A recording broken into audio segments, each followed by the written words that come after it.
아름다운 찬양으로 주님 영광 받으신 줄 믿습니다. 3월이 열리며 봄이 옵니다. 다가오는 봄과 함께 우리의 가슴을 활짝 열고 영의 기쁨과 새로운 생동력으로 무장해서 하나님이 주시는 뜻을 이루어 아름다운 꽃을 피우는 생명 넘치는 아름다운 나무와 같이 우리의 삶이 그리스도의 향기로 피어가는 새봄, 새 역사 이루어지는 은혜의 날, 기쁨의 날 되시기 바랍니다.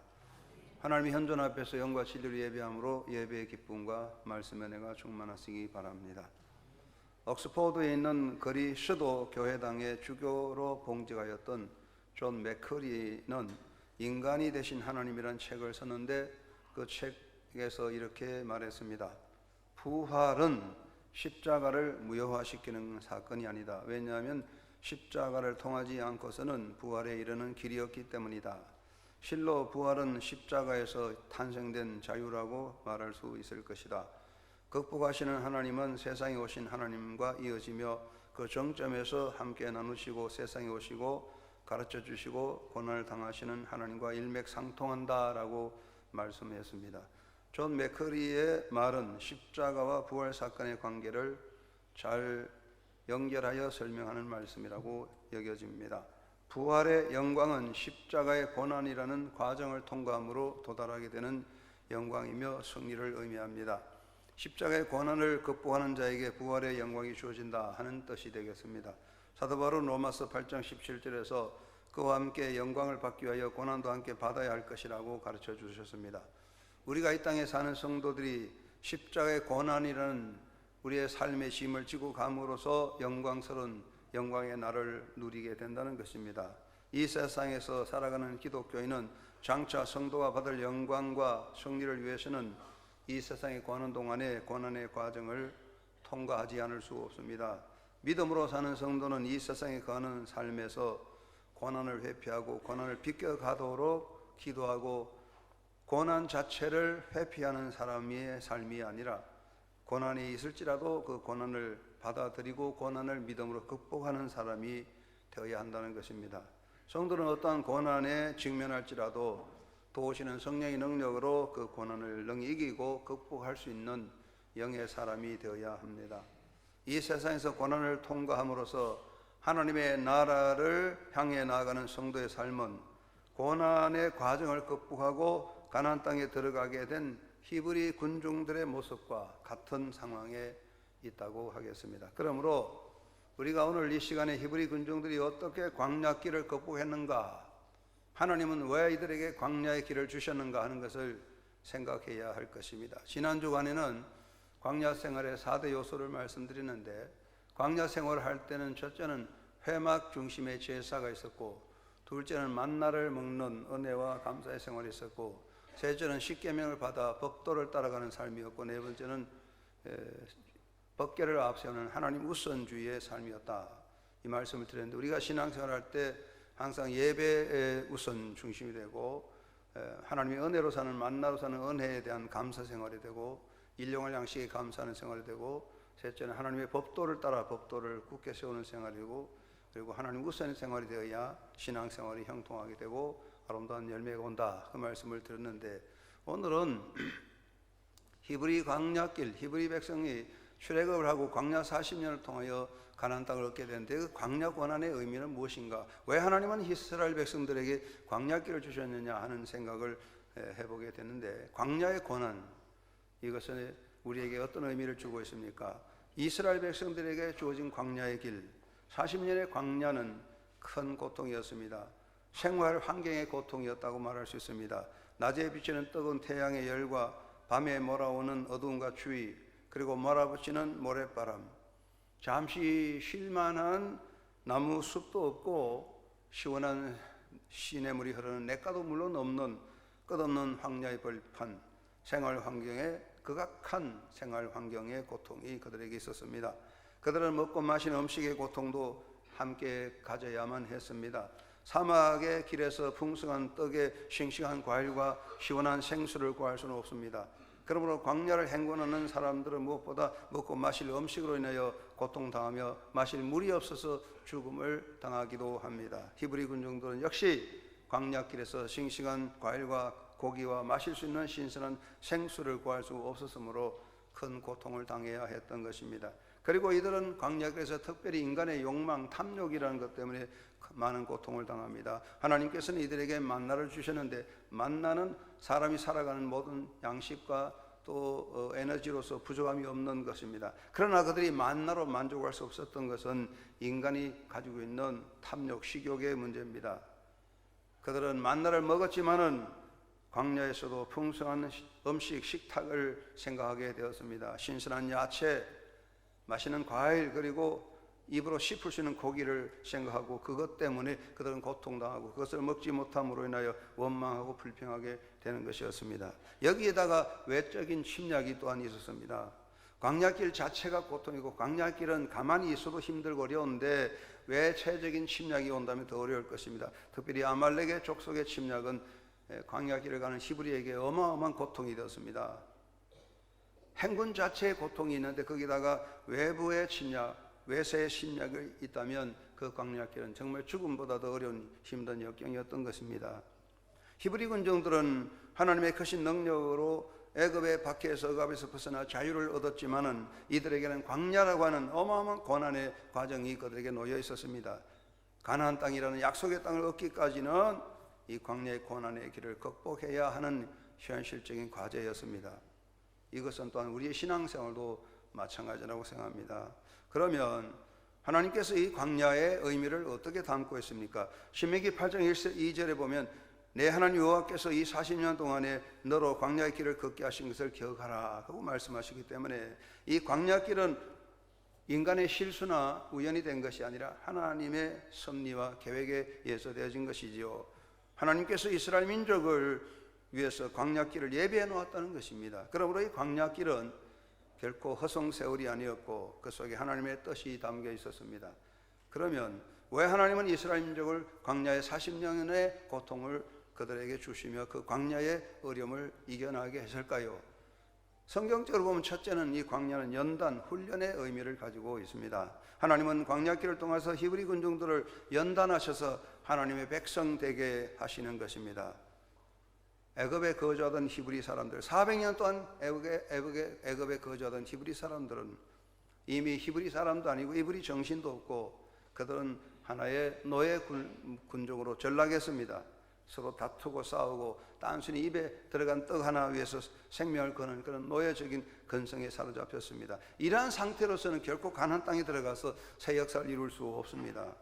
하나님은 히브리 군종을 광야길로 내몰아서 광야를 통하여 훈련하심으로써 하나님의 현존을 체험하고 하나님의 존재를 체험하게 하시고 하나님의 능력을 체험하게 하심으로써 하나님의 백성으로서의 긍지를 가지고 히브리 사람 결속된 한 히브리 사람들의 결속을 만들어 주게 됩니다. 이 광야길은 하나님의 훈련 과정이었습니다. 훈련을 통하여 히브리들은 비로소 하나님의 백성으로서 하나님의 나라를 향한 준비를 할 수 있었던 것이지요. 그리고 이 광야는 준비라는 중요한 의미를 가지고 있습니다. 아무리 새로운 역사가 일어나고 아무리 큰 역사가 일어날지라도 준비되지 않는 사람은 그것을 누릴 수가 없습니다. 준비된 자만이 하나님의 은총과 새 역사를 누릴 수가 있습니다. 애굽에서 살아가던 히브리 군중들은 이미 말씀드렸지만 400년 동안의 생활 속에 노예로 전락하고 노예 근성에 사로잡혔습니다. 이런 상태로서는 가나안 땅을 얻을 수 없고 가나안 땅에 들어간다 할지라도 결코 새나라를 이룰 수가 없습니다. 그러면 하나님께서는 광야 40을 통하여 히브리를 훈련하시고 준비시킵니다. 이들이 애굽에서 벗어난 것 자유를 얻었지만 단지 몸으로만 애굽에서 벗어날 뿐이지 그들의 정신 상태는 그대로 노예였고 그들은 소수민족이며 오합지졸이었습니다. 하나님은 그들을 광야 40년을 통하여 준비시킵니다. 가나안 땅을 얻을 수 있는 백성으로 준비시킵니다. 이들은 광야의 고난을 경험하면서 가나안 땅을 얻을 수 있는 전투력을 양육하게 되고 광야 생활을 통해서 하나님의 계명을 따라 살면서 하나님의 말씀 중심의 하나님의 법도를 지키는 백성으로서의 삶을 살 수 있도록 준비하게 됩니다. 40년의 광야의 고난을 극복한 히브리 군중들은 이제 애굽을 떠날 때와 같은 오합지졸이 아니라 훈련된 한 사람 한 사람 강력한 그리스도의 군사 같은 모습으로 하나님의 백성으로서의 훈련된 사람들이 되었습니다. 여러분 잘 알겠지만 이들이 광야 생활을 통해서 하나님은 12지파를 모아서 하나의 민족 공동체로 결속하게 됩니다. 하나하나 흩어졌던 12지파가 하나의 연합체로 막 묶어지는 것이 광야 생활을 통하여 이루어진 것입니다. 하나님은 이 광야를 통해 이들을 훈련하시고 준비하셔서 가나안 땅에 새 역사를 이룰 수 있도록 만들어 가시는 겁니다. 그리고 세 번째 중요한 것은 정선입니다. 골라낸다는 것이죠.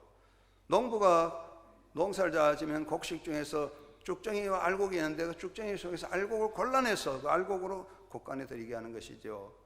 이와 같이 하나님은 히브리 백성들을 광야 고난을 통하여 골라내셔서 과연 하나님의 사람이 누군가, 올바른 믿음의 사람이 누군가, 어떤 사람이 순종하고 어떤 사람이 정말 믿음으로 사는가를 하나님은 골라내신 것입니다. 광야를 떠난 모든 사람, 애굽을 떠난 모든 히브리가 전부 다 가나안 땅에 들어간 것은 아닙니다.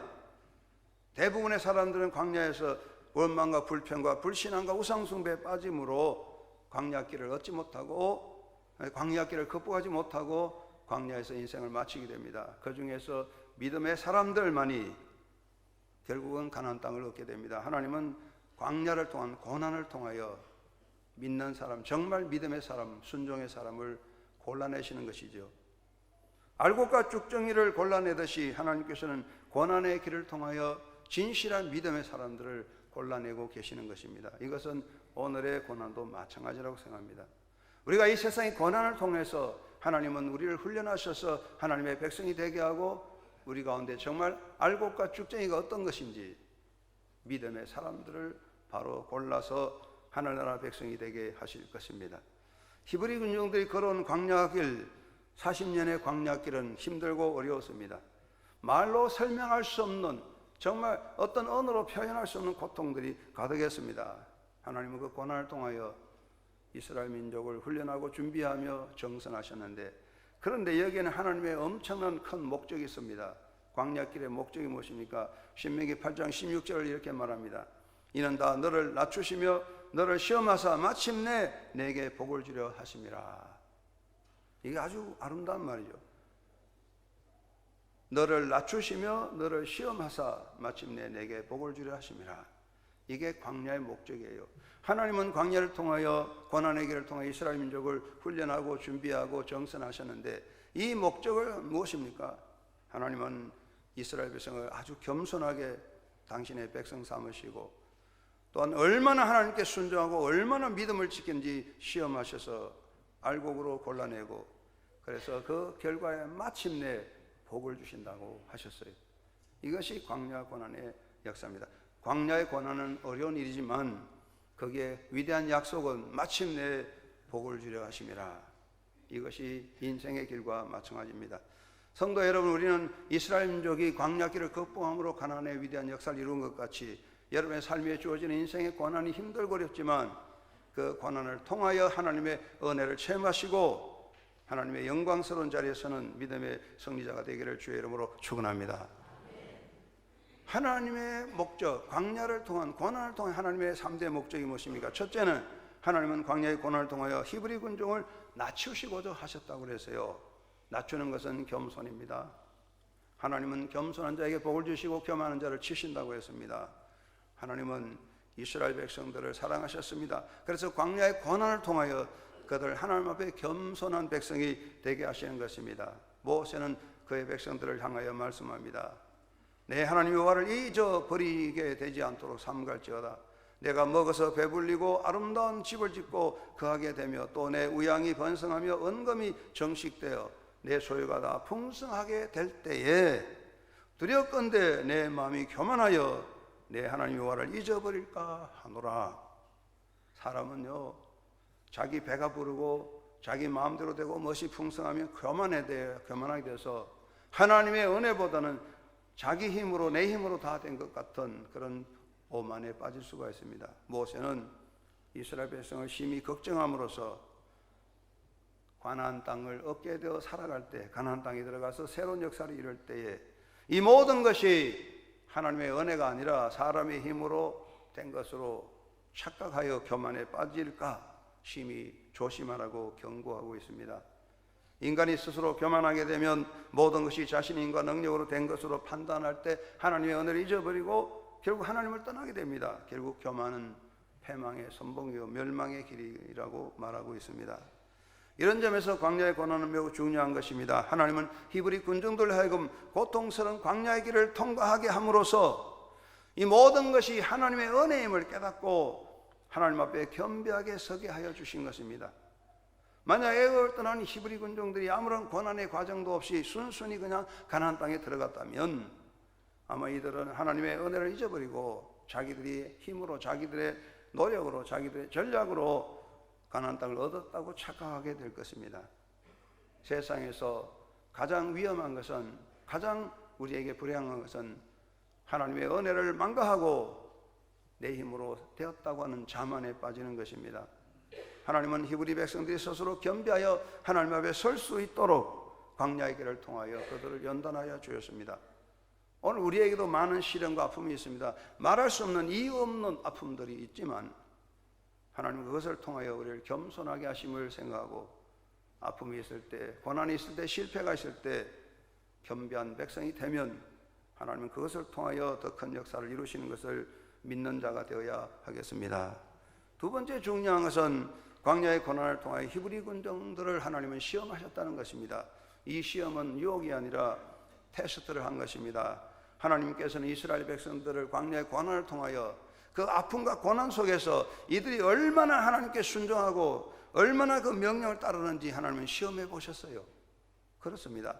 우리가 평안하고 안정되고 만사가 형통하면 정말 믿음이 좋은 것 같고 다 하나님의 뜻대로 사는 것 같습니다. 그러나 상황이 힘들어지고 아픔이 생기고 괴로움이 생길 때는 우리의 믿음이 점점 사라지고 의심과 회의와 원망 불평이 터져나게 됩니다. 하나님은 이스라엘 백성들을 시험하셨습니다. 그 고통의 광야를 통해서 얼마나 하나님께 순종하고 얼마나 믿음을 지키는가를 하나님이 시험해 보신 것입니다. 고린도전서 10장에서 사도 바울이 말씀하시기를 히브리 군중들이 광야에서 어떻게 시험을 당했으며 어떻게 그 시험을 이기지 못하고 넘어졌는가 우리가 깊이 생각하고 그것을 거울로 삼으라고 가르쳐 주었습니다. 우리가 이스라엘 민족의 광야를 생각하고 우리 또한 세상에 살아갈 때 이 세상의 시험을 이기고 믿음으로 굳게 서야 될 것입니다. 그러면 이스라엘 민족의 광야에서 시험을 당한 요소는 무엇입니까? 이스라엘 민족이 광야에서 시험을 당한 첫째 것은 인간의 욕망, 탐욕이었습니다. 탐욕이 그들을 시험하였습니다. 사람을 흔드는 가장 큰 요소는 탐욕인 것 같습니다. 이들은 광야에서 하나님이 주시는 만나를 먹고 살았습니다. 만나는 생활에 아무 어려움이 없는 영양이 풍요한 것이지만 그들은 만나로 만족하지 못합니다. 왜 그렇습니까? 욕망이 있습니다. 고기를 먹고 싶은 욕망이 생깁니다. 채소를 먹고 맛있는 음식을 먹고 싶은 욕망이 그 마음속에 살아납니다. 그래서 그들은 하나님을 향하여 감사하기보다는 만나를 먹으면서도 그 입에 원망과 불평이 떠나지 않았습니다. 이것이 하나님의 은혜를 잊어버린 결과지요. 그들은 무리바 물에서 불평을 터뜨렸고 메추라기 사건으로 불평을 터뜨렸습니다. 민수기 21장에서는 광야에서 원망 불평하다가 불뱀이 쏟아져 나와서 그들은 불뱀에 물려서 죽음을 당하게 됩니다. 그 모든 원인이 무엇입니까? 하나님은 때를 따라 만나를 주시고 먹을 것을 주셨지만 인간의 탐욕에 빠져서 원망 불평하게 됩니다. 그리고 가장 큰 시험은 육신의 정욕의 시험이 무엇입니까? 시기와 질투, 인간의 분쟁입니다. 이스라엘 백성들은 광야길에 행군할 때 그들 마음속에 불만이 터져나옵니다. 왜 모세가 우리의 지도자냐? 우리도 할 수 있다. 그래서 고라와 다단 온 같은 사람들이 일어나서 모세의 지도력에 반역을 일으키고 우리도 이 일을 할 수 있다고 반역을 일으킵니다. 그 선동에 백성들이 함께 참여해 모세를 향하여 돌 던지고 모세의 지도력을 거부하게 되다가 하나님의 분노를 입어서 그들은 모두 망하게 됩니다. 결국은 반역을 일으킨 고라단 온 같은 가족은 땅속에 매몰되고 백성들 함께 동참한 백성들은 불에 의하여 소멸당하게 되는 결과가 왔습니다. 그것은 무엇입니까? 하나님의 주시는 권위를 부정하는 인간의 시기와 질투심이요. 우리는 이 세상에 살아갈 때 세상에 살아갈 시기와 질투심이라는 인간의 탐욕 때문에 우리는 시험당할 수가 있습니다. 하나님은 내 감사하기보다는 시기와 질투로 분열하고 분쟁하고 서로 다툴 때 우리는 모두가 몰락하게 되고 결국은 이 시험을 이겨낼 수가 없는 것이 됩니다. 우리가 이 땅에 살 때 가장 큰 시험은 우리가 이 땅에 사는 동안에 우리가 탐욕이라는 것입니다. 우리의 탐욕을 잘 극복하지 않고는 시험을 이겨낼 수 없습니다. 그리고 또 한 가지는 히브리 근종들의 가장 큰 문제는 눈에 보이는 현실적인 상황이었습니다. 사람이 가장 약하게 되는 것은 눈에 보이는 현실적 상황인 것 같습니다. 우리가 믿음을 가지고 하나님을 바라본다 할지라도 하나님은 눈에 보이지 않기 때문에 눈에 보이는 현실 앞에 약하게 되고 눈에 보이는 현실의 장벽 앞에 절망하게 되고 눈에 보이는 현실적인 황금 앞에 약하게 되는 것이 인간인 것 같습니다. 히브리 군중도 또 그와 같았습니다. 모세가 행군 중에 바란 광야에서 12지파의 대표 12명을 뽑아서 가나안 땅을 정탐하게 했습니다. 이들은 40일 동안 가나안 땅을 정탐하고 돌아왔습니다. 12명 중에 10명이 보고합니다. 우리가 가나안 땅에 가봤는데 거기에는 거인들이 살고 있더라. 우리는 그들 앞에 메뚜기 같다. 절대 우리는 가나안 땅에 들어갈 수 없다고 부정적으로 보고합니다. 온 백성들은 10명의 부정적 보고를 듣고 절망하게 빠집니다. 히브리들 가운데 선동이 일어났습니다. 요란이 일어났습니다. 모세랑 같이 돌 던지면서 우리가 죽으려고 여기 왔느냐, 애굽으로 돌아가자 하는 그런 선동이 일어나게 됩니다. 결국은 이 사건은 엄청난 비극이 되었습니다. 하나님께서 말씀하시기를 너희들이 40일 동안 가나안 땅을 정탐하여 하나님에 대하여 도전했으니 40년 동안 고난을 받을 것이다. 눈에 보이는 현실은 우리를 항상 미혹하고 있습니다. 눈에 보이는 현실과 눈에 보이는 황금이 우리를 미혹합니다. 히브리 군중들은 눈에 보이는 현실 앞에 불신앙을 가지고 하나님을 던지고 온 백성들이 그 불신앙에 동조함으로 엄청난 비극이 일어나게 되고 결국 거기에 동조했던 모든 사람들은 광야에서 모두 무덤을 만들고 가나안 땅을 얻지 못합니다. 우리가 이 땅에 살아갈 때 우리가 시험을 극복해야 되는 것은 눈에 보이는 현실입니다. 눈에 보이는 큰 장벽이, 눈에 보이는 큰 산이 우리를 가로막을 때 절망합니다. 눈에 보이는 어떤 현실적인 유혹이 우리를 넘어지게 하고 눈에 보이는 황금 덩어리가 우리를 넘어지게 할 때 우리의 믿음을 바로 지켜서 그 어려움을 눈에 보이는 장벽보다도 하나님의 손길을 붙잡는 올바른 신앙자가 되어야 하겠습니다. 그리고 히브리들이 광야에서 시험을 받는 가장 큰 한가는 우상 숭배였습니다. 언제나 우리는 우상에 빠져들 위험이 있습니다. 모세가 하나님의 명령을 받기 위해서 계명을 받으려고 시내산에 올라간 사이에 백성들은 그 자리에 모여서 자기들의 금폐물을 다 끌어모아 가지고 황금 송아지를 만들고 이것이 우리를 인도하는 신이라고 섬기며 광란의 축제를 벌였습니다. 종교 축제입니다. 이것이 바로 오늘 말한 축제의 근원이 됩니다. 하나님은 이들을 향해 분노하셨습니다. 결국은 그들이 황금 송아지를 만들고 축제를 벌리다가 하나님의 진노를 받았어요. 그들은 모두 소멸당하게 되었습니다. 우리가 이 땅에 살 때 우상이라는 굉장히 위험한 것입니다. 우리는 살아계신 하나님 외에는 다른 어떤 것도 우리 앞에 세워서는 안 된다고 하는 계명, 십계명을 기억해야 할 것입니다. 수많은 히브리 사람들은 고난의 과정을 극복하지 못하고 정말 안타깝게도 하나님의 약속한 가나안 땅을 얻지 못하고 광야길에서 무덤을 만들었습니다. 그것은 원망과 불평 때문이며 불신앙 때문이며 우상숭배 때문이었습니다.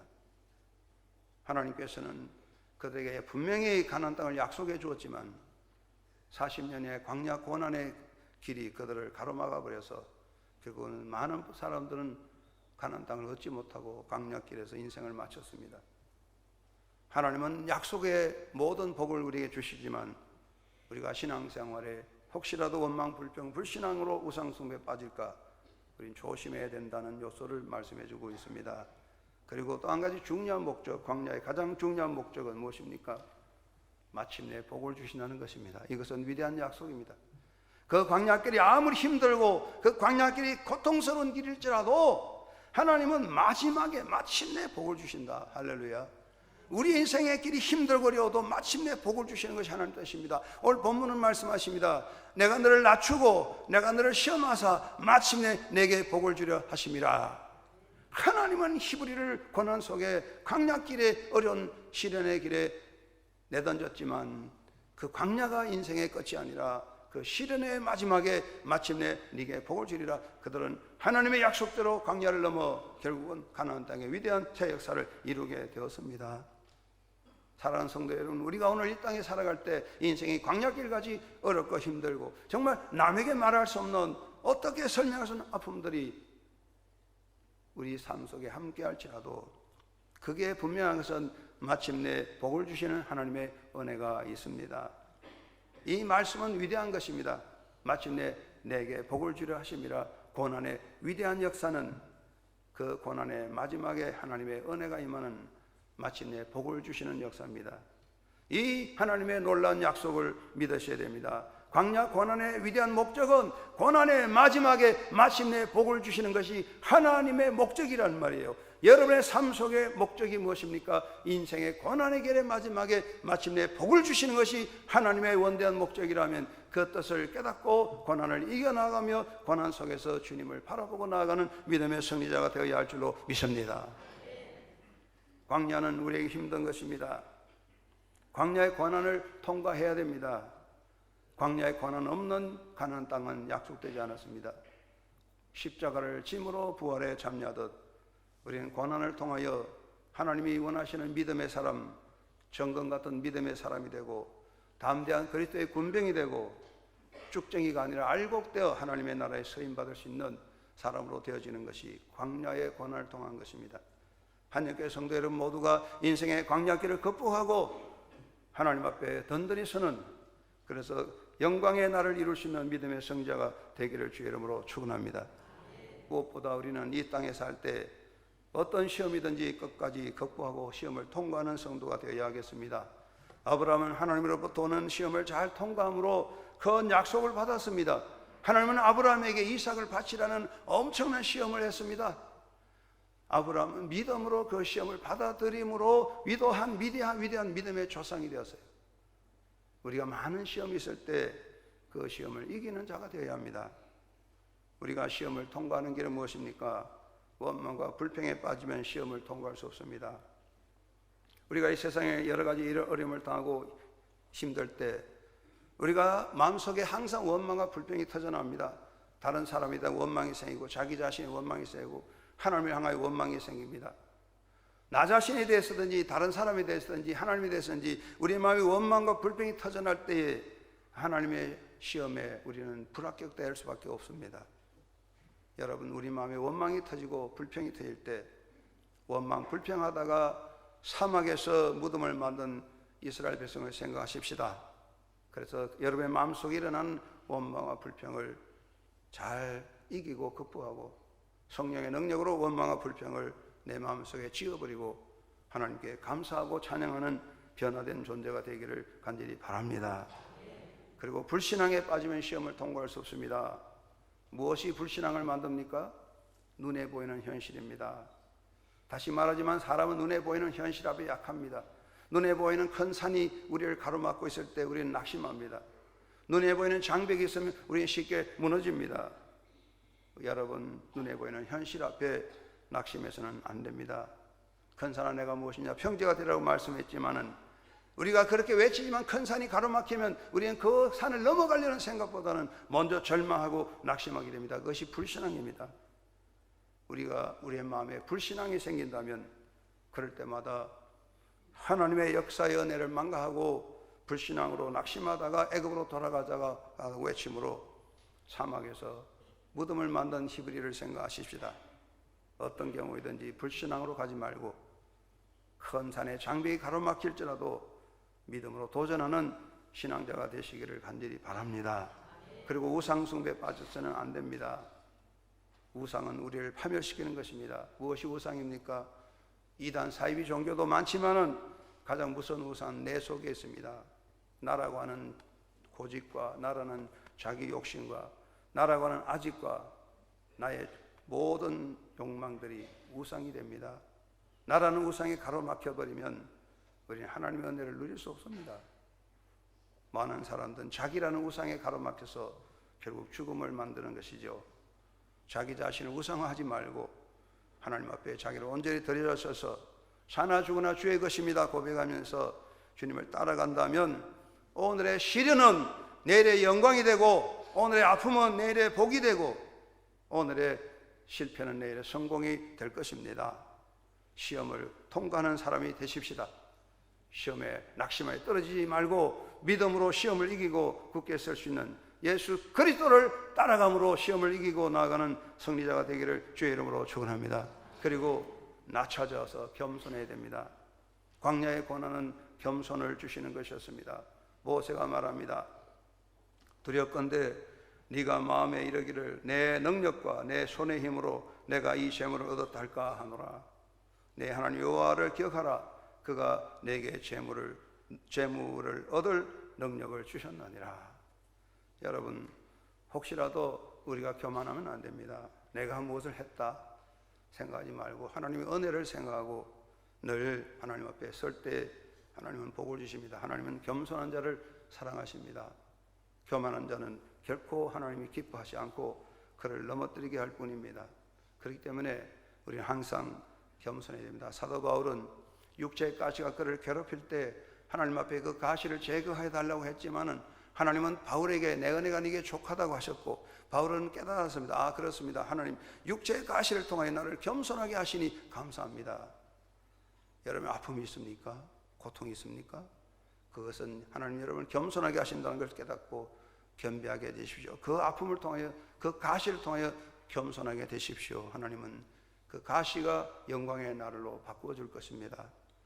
겸비하게 하나님 앞에 설 수 있는 백성들이 되어야 할 것입니다. 그리고 끝까지 과정을 통과해야 됩니다. 히브리서 3장 14절에 우리가 시작할 때에 확실한 것을 끝까지 견고히 잡으면 그리스도와 함께 참여한 자가 되리라. 끝까지 가야 됩니다. 낙심하면 안 됩니다. 어떤 고난과 역경의 때에도 우리가 낙심하거나 우리가 포기하면 영광의 날을 얻을 수 없습니다. 끝까지 가야 됩니다. 모세가 말하기를 너를 낮추시며 너를 시험하사 마침내 내게 복을 주려 하심이라. 하나님은 마지막에 복을 주시는 분입니다. 과정이 끝나야 영광의 날이 옵니다. 그렇습니다. 우리가 정해진 과정을 끝나야 모든 수료증이 있거나 영광의 날이 옵니다. 과정을 끝내지 아니하면 수료증을 얻을 수 없고, 우리에게 주어진 과정을 끝나지 않고는 영광의 관을 설 수가 없습니다. 그렇다면 하나님이 우리 주신 인생의 과정이 고난의 광야길이 있다면 이 과정을 끝까지 가야만 하나님의 약속의 날을 얻게 되고 면류관을 설 것입니다. 여러분, 하나님이 주신 인생이 광야길과 같다면 그 길에 많은 어려움도 있고 고난이 있지만 낙심하지 말고 항상 하나님 바라보고 예수님을 바라보고 끝까지 십자가를 이기신 예수님 바라보고 끝까지 견뎌내고 믿음으로 극복하고 의심하지 말고 하나님을 바라보고 달려감으로써, 끝까지 달려감으로써 마침내 복을 주시는, 마침내 하나님의 역사를 맛보고 마침내 응답하시는 하나님의 응답과 마침내 영광되게 하시는 하나님의 은총 가운데 영광의 관을 서시고 믿음으로 승리하는 성도들이 되시고 하나님의 자녀로서 복된 날이 되시기를 예수님의 이름으로 축원합니다. 하나님 아버지,